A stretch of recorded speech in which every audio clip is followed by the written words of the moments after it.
Greetings, friends. It is I, Rami.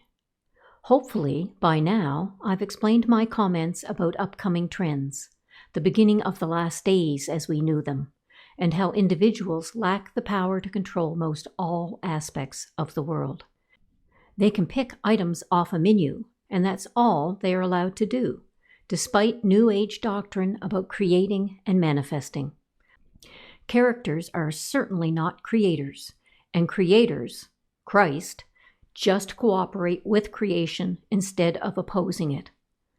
Once false ideas take root, as you all know, they take on a life of their own.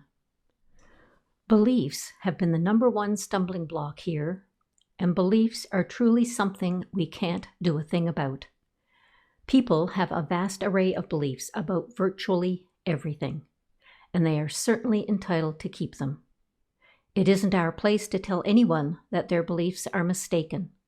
They will have to figure that out on their own, in their own timing, and most everyone takes them to the grave.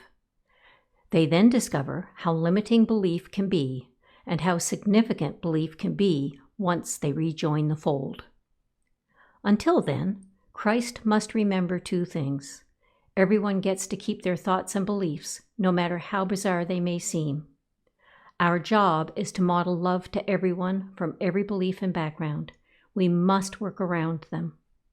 We want everyone to slowly open to love and move away from judgment and condemnation. The rest will take care of itself, eventually.